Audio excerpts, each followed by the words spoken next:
정화는 올해 66살이 되었다. 남편은 몇 해 전에 세상을 떠났고 자식들도 모두 독립해 도시에 살았다. 지금껏 자식들 뒷바라지와 가족 살림에 매달려온 인생이었다.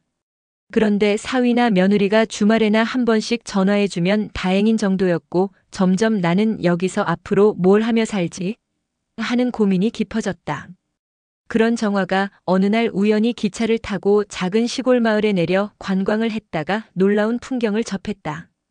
그곳은 한적하고 오밀조밀한 구석에 임대문이란 문구가 붙은 옛 점포 건물이 있었다. 마을 골목에 서 있던 그 낡은 가게는 유리창에 먼지가 앉아 있었지만 기이하게도 따뜻한 느낌을 주었다. 정화는 창문을 통해 실내를 기웃거렸다.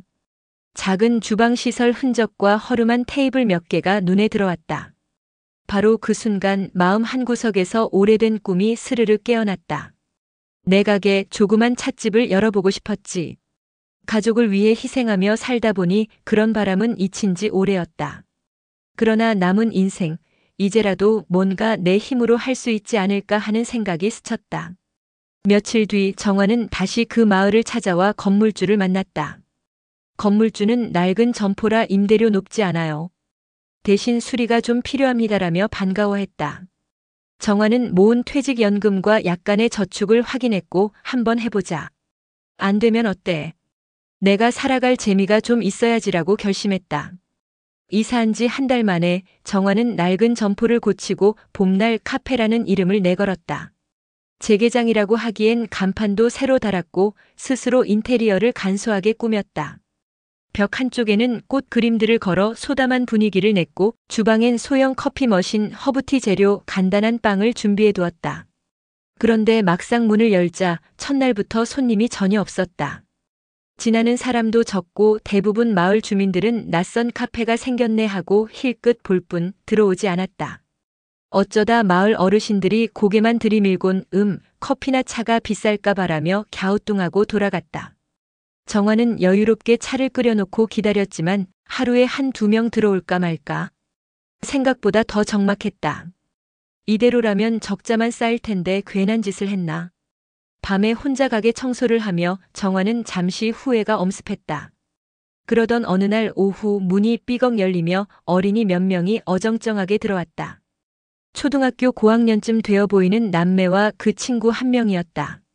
할머니, 여기 커피 파는 곳인가요? 정화가 반갑게 응, 그렇단다. 근데 너희 커피 말고 차 마셔도 돼. 혹시 음료 마시려면 하고 말을 붙였다. 아이들은 용돈이 없어서 시원한 주스라도 있으면 사 먹을까 하다가 메뉴를 보고 우린 그냥 물 주세요라고 했다.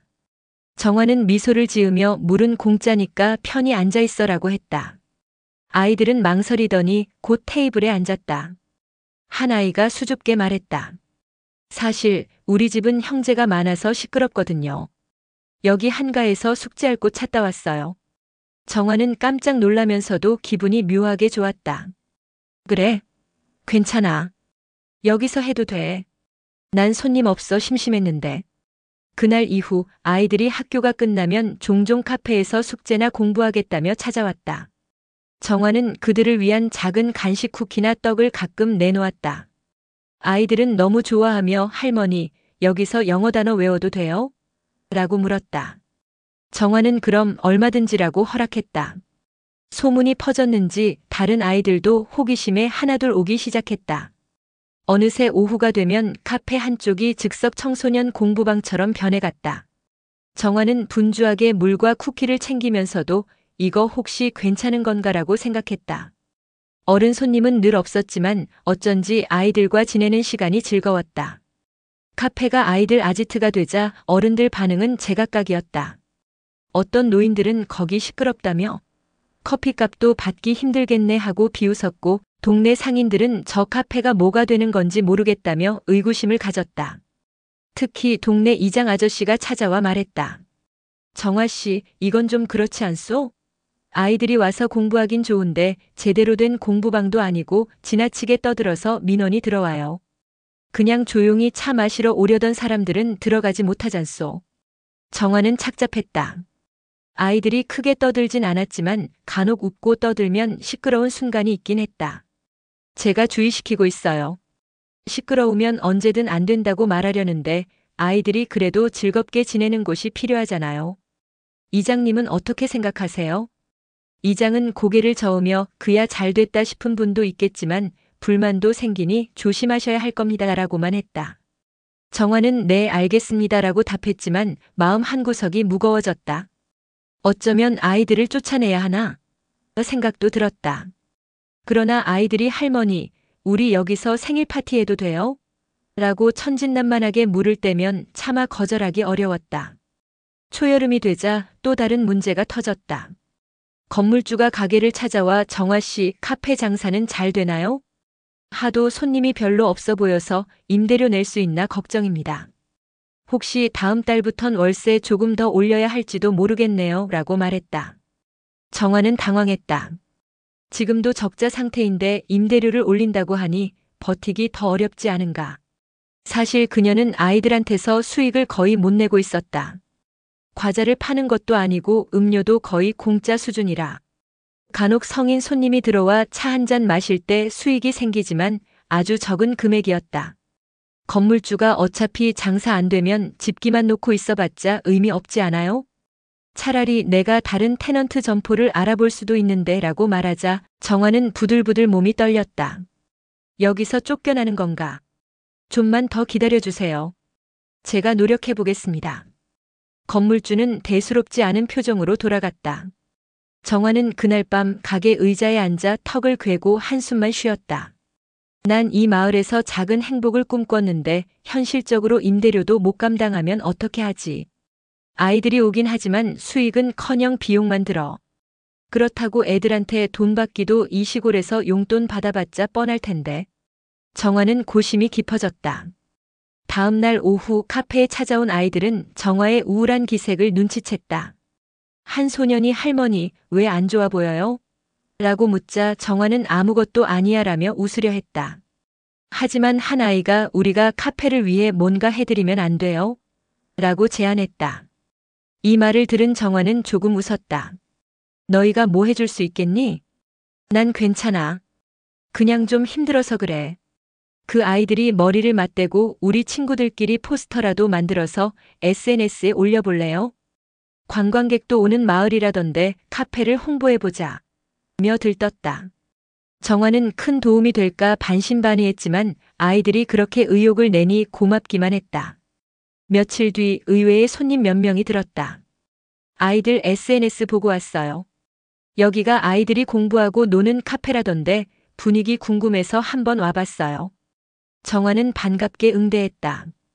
비록 대단한 손님이 아니었지만 예전보다 조금씩 성인 손님도 들어오기 시작한 건 분명한 변화였다. 게다가 동네 중년 여성 몇 명도 아이들이 카페 애용한다니 가보자라며 오기 시작했다. 정화는 햇살 같은 미소가 조금씩 피어났다. 그래, 아직 희망이 있을지도. 그러나 건물주가 다시 나타나 한 달이 지났는데 그래봤자 아이들만 오고 매상이 변변치 않죠? 이쯤에서 포기하시는 게 좋을 듯한데요. 정화가 이제 조금씩 성인 손님도 늘고 있어요. 조금만 더 시간을이라 말했지만 건물주는 냉소적으로 한두 달 더 끌어봐야죠. 그때 임대료 2배는 내야 해요. 라며 선언했다. 정화는 가슴이 덜컥 내려앉았다. 2배면 도저히 감당이 안 된다. 그런 건 협의해야 하는 거 아닌가요?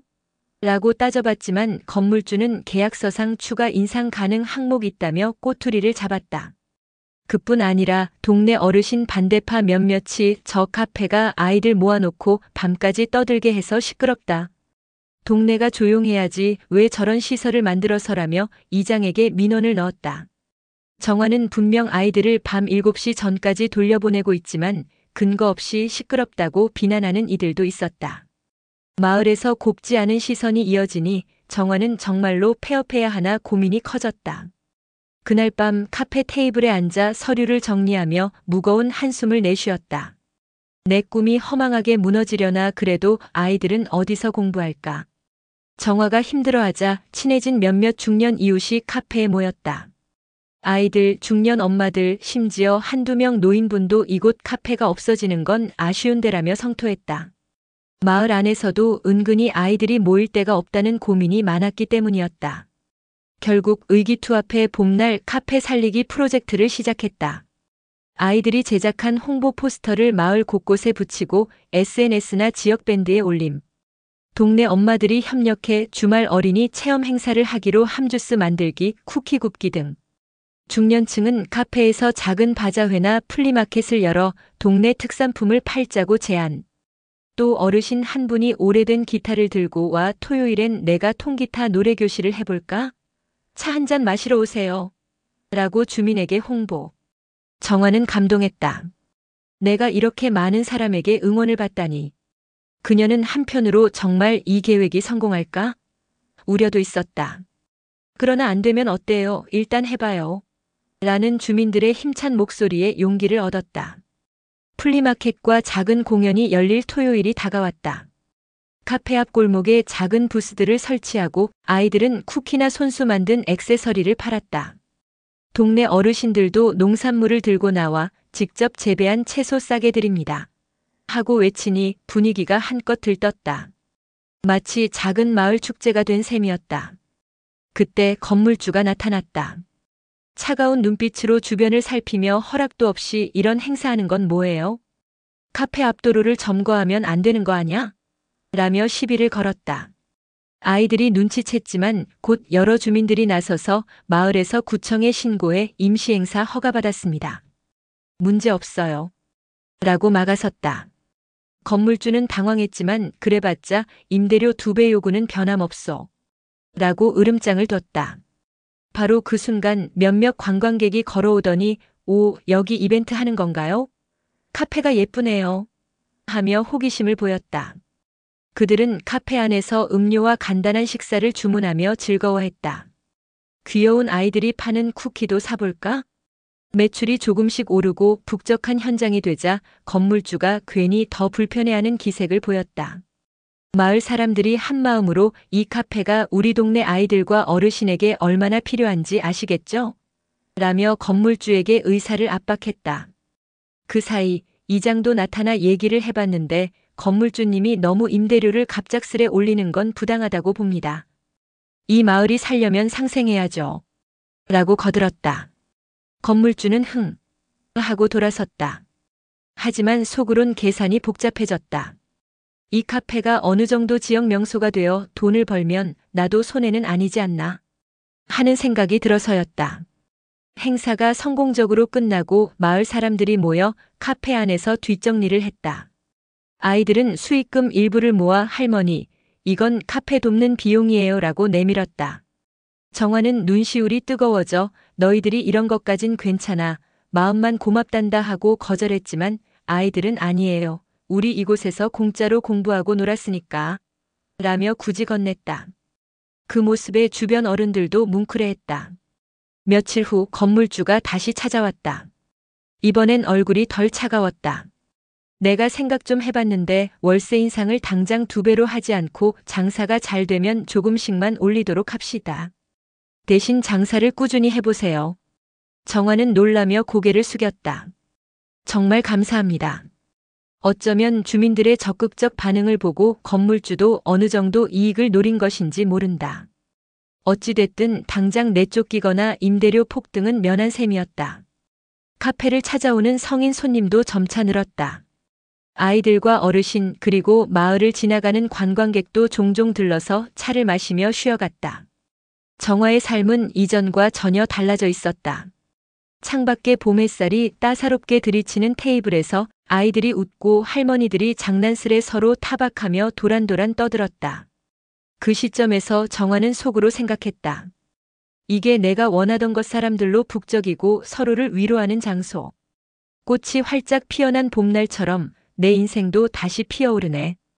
카페 이름처럼 봄날이 끝나도 이곳은 늘 봄이 될 것 같았다.